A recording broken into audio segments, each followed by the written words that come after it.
Welcome back to Made for More. I am your host, Holly J. Moore.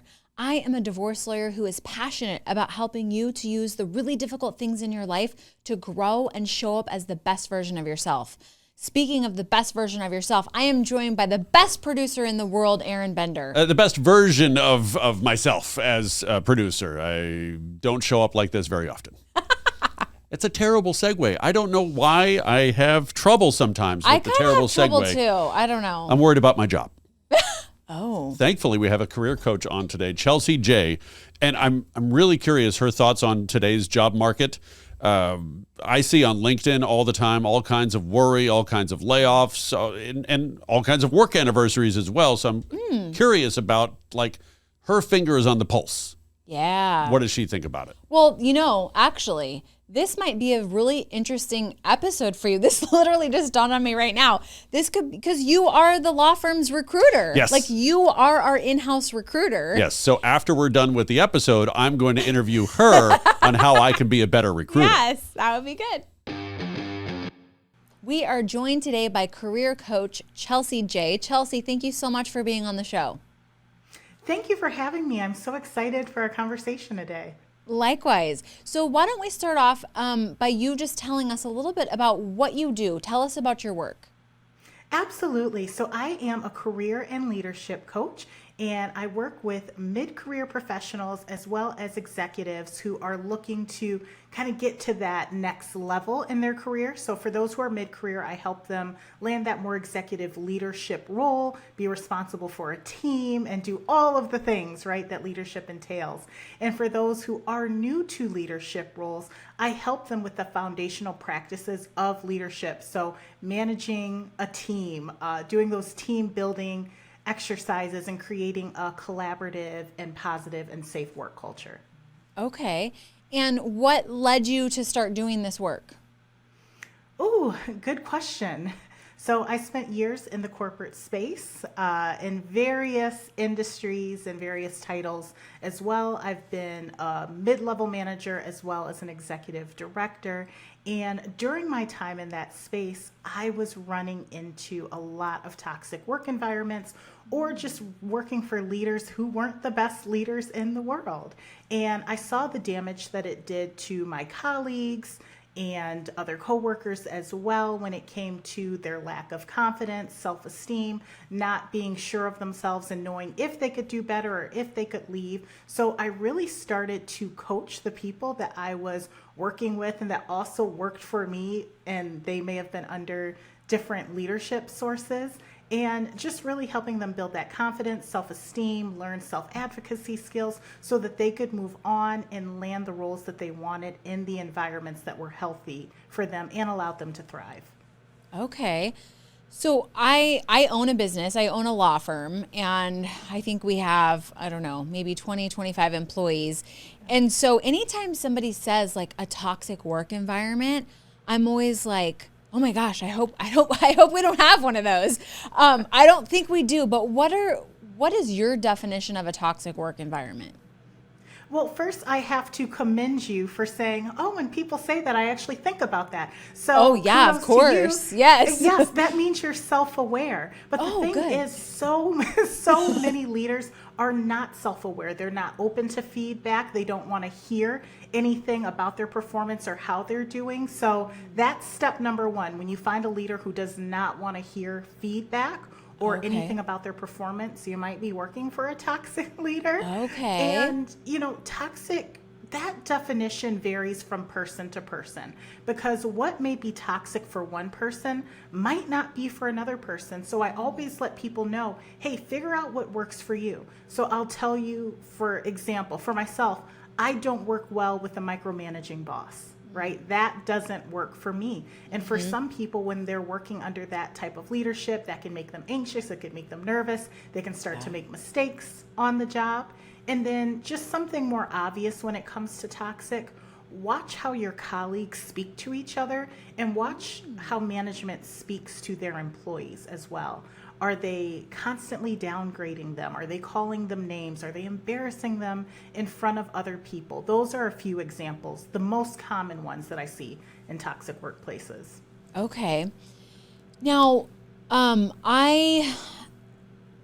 I'm 44 years old, but I feel like I probably should be like in my 70s because I feel like I'm a little bit old fashioned. I was raised with like a really strong work ethic.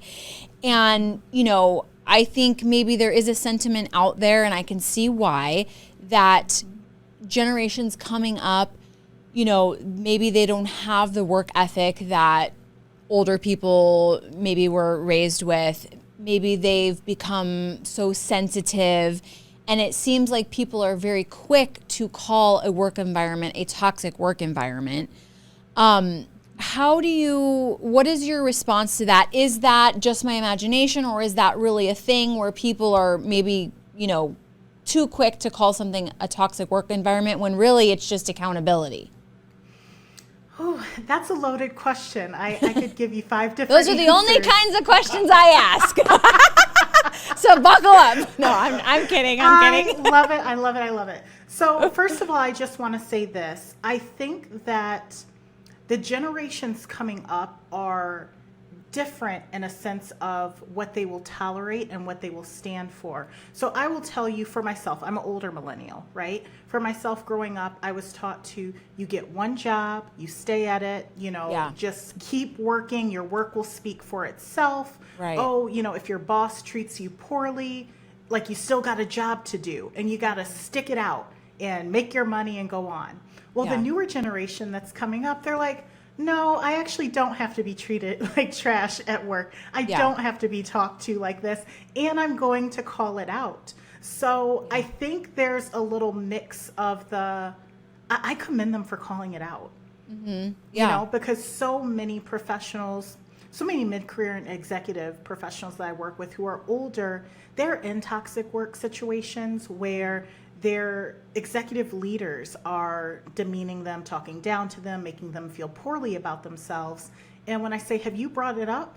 They're like, well, no, I don't even know how to address it. I'm just going to suck it up. I've been here for over 15 years. I'm just going to deal with it and hope that this passes. So I just want to say that I do commend the younger generation for saying, hey, no, we're setting a new tone and a new standard. And I think that this new standard with calling out the BS that's going on and calling out the poor behavior is really going to set the tone and the culture for generations to come.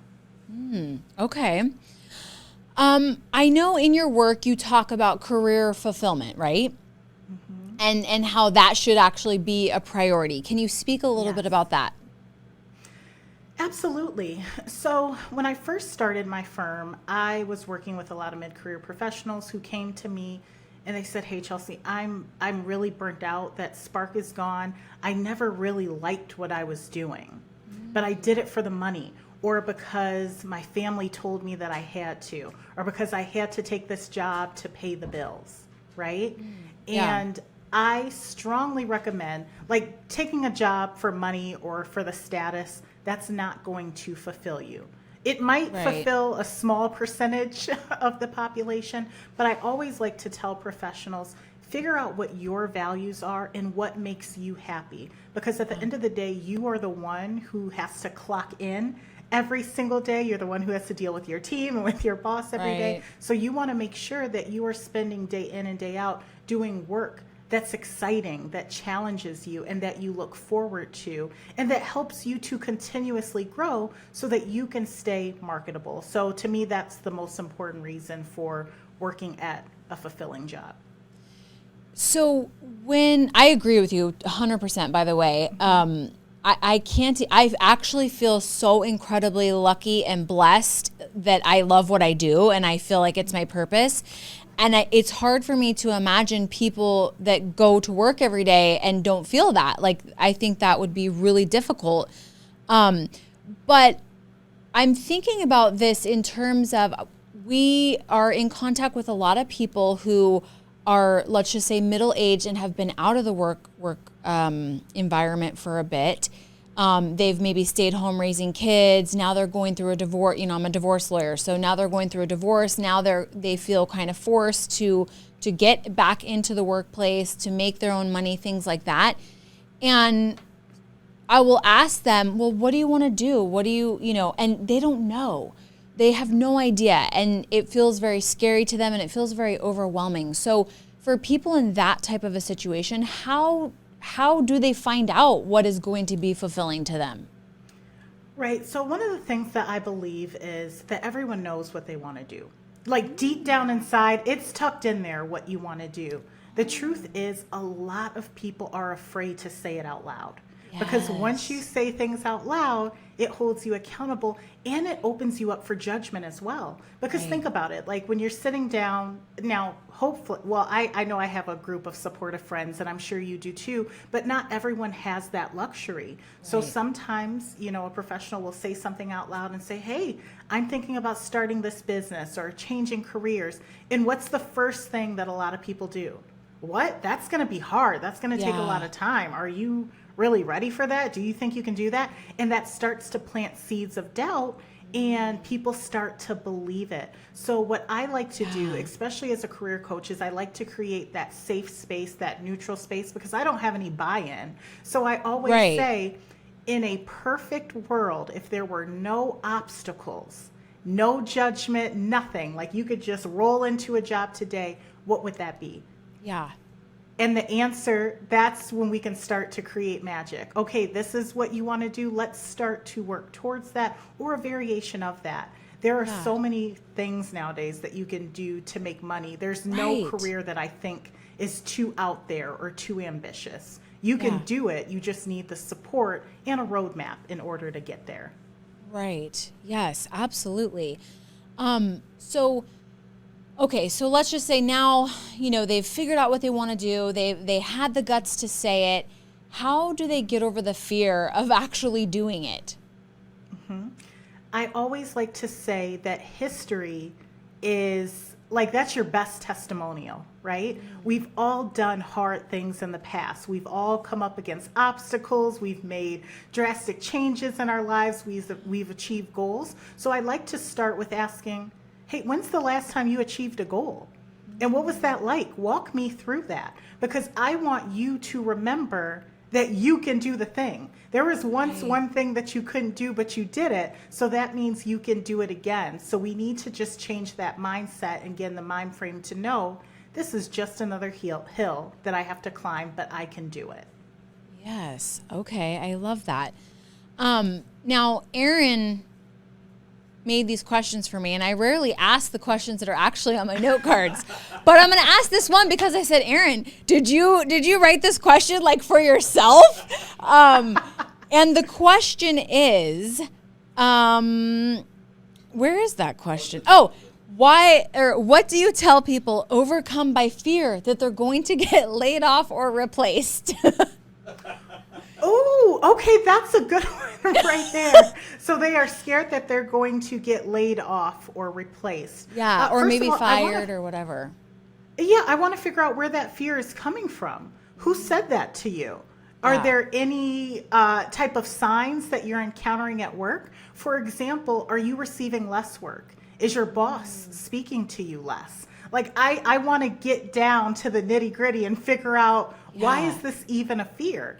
Okay, and now if it is a valid fear and it looks like things are headed in that direction, okay, it is what it is. Let's come up with a plan for moving forward and what your next steps are. So we basically start putting together a transition plan if they're starting to feel like, hey, this is coming down the line and I'm fearful of it.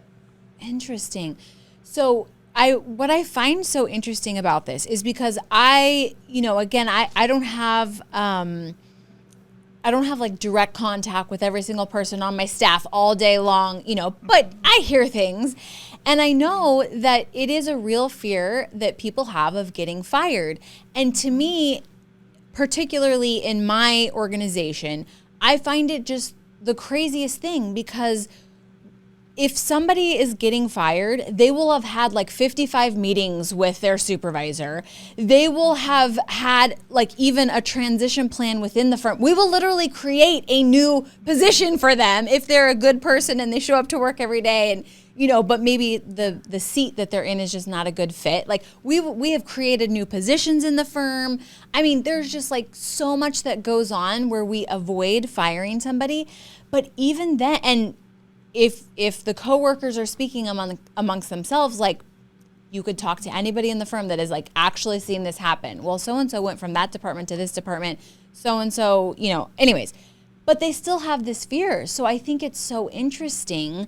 I mean, maybe, what do you think it's just inherent in working for somebody else and not being like the master of your own fate, or what do you think? So here's the interesting thing, because I've partnered with organizations before to facilitate change and communication. So anytime you have a group of employees who are either spreading rumors or have a fear of anything, whether it's budget cuts, being laid off, being let go, it's usually due to a lack of communication and transparency from the top, right? Okay. And I always tell employers, you can never communicate too much with your employees, because things are changing all the time. Yeah. So you need to be letting them know, especially once you get wind that that's a rumor that's even going around. Okay, now we actually all need to have a conversation. Okay, Yeah. we need to have a boardroom talk where we are communicating with each other, so I can let you know how the business is going, what my plans are for the business, how we're going to move forward, and how each of you fit into that.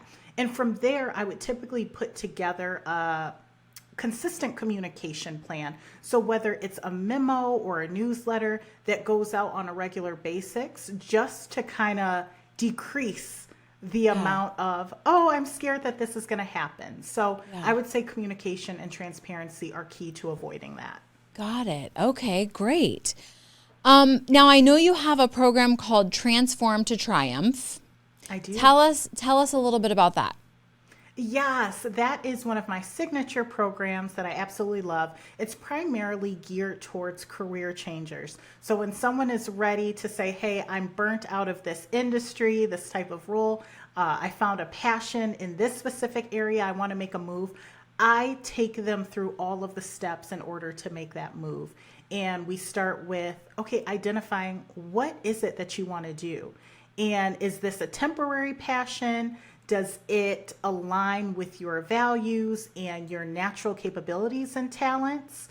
And then we go along and we really develop those communication and self-advocacy skills, because whenever you are transitioning to a new industry, you need to be able to speak with confidence and talk about why you are making the change and why you are a good fit for that new industry as well. And of course, we do all the things with personal branding and interview prep, and it's really just putting together a roadmap, giving you the tools that you need in order to make that career transition with confidence.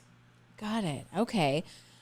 Speaking of self-advocacy, again, these questions are very interesting, Erin. The next question says, how can we negotiate for better pay or promotions? Actually, his full question was in toxic work environments. I don't know if that means he thinks he works in a toxic work environment. But in all seriousness, like, what is the best way to negotiate, to elevate within your organization? Yeah, that's a really good question. So first of all, I do want to make sure that I talk about in the toxic work environments part. Okay. So I never recommend staying in a toxic work environment. Right. Yeah. And I always say, like, the amount of money doesn't matter if you're miserable and if you're being harassed every day. Yeah, and your soul is dying. Yeah. Exactly. That doesn't matter, because you're going to end up sick or depressed, or something else is going to happen, and you're going to have to spend that money on your health. Yeah. Anyway, so then the boost didn't agree. even matter. Right. But how do you advocate for a raise or a promotion? One of the phrases that I grew up on, my parents used to tell me all the time, they used to say, a closed mouth doesn't get fed. And when I was younger, I was like, I don't understand what they mean. But now that I'm older, I'm like, oh, I get it. I actually have to speak up and say what it is I want and let people know what it is I want. So a lot of the professionals that I work with, they'll come to me and say, I want a promotion. I'm like, okay, who have you told? Right. Well, nobody. I just thought my work would speak for itself.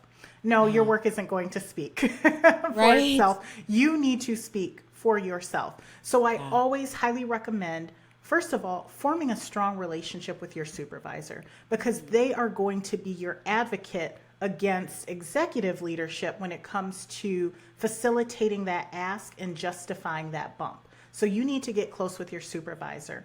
Be transparent and let them know what your goals are. And at the same time, you need to be keeping track of all of your accomplishments, your wins, extra projects that you've taken on, any kudos that you get through email. Make sure to keep track of those so when it comes time for the ask, you have everything to back you up.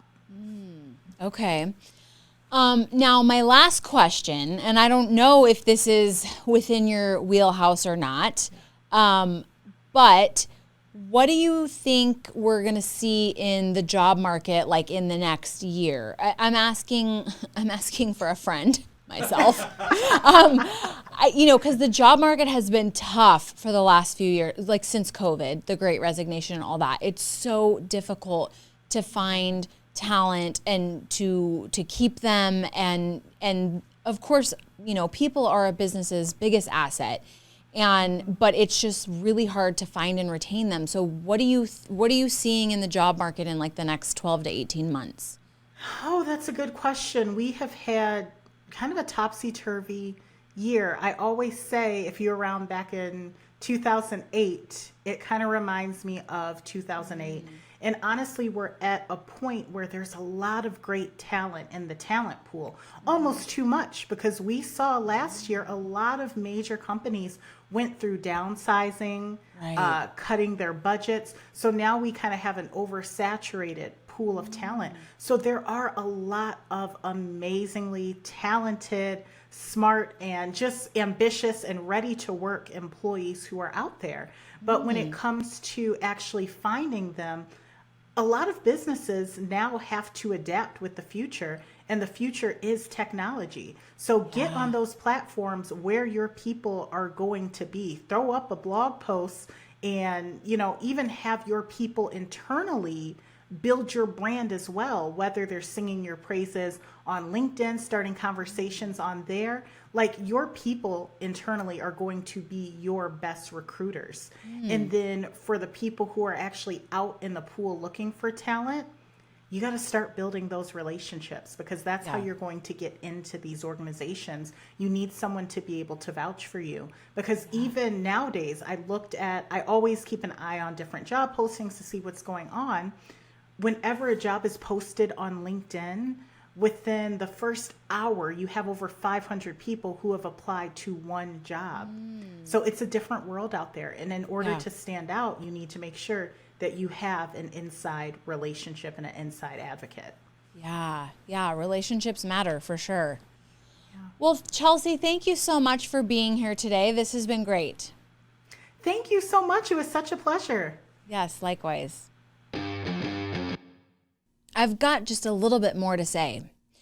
Do you know that when I joined my business coaching program about 8 years ago now, the first exercise that we are supposed to do in that program is to literally write down everything you want out of life.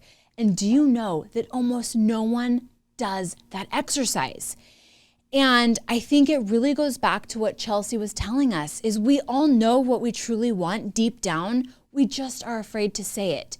Don't be afraid to say it, whether it comes to your career or your relationships or your life in general. Say what you really want, because you were made for more.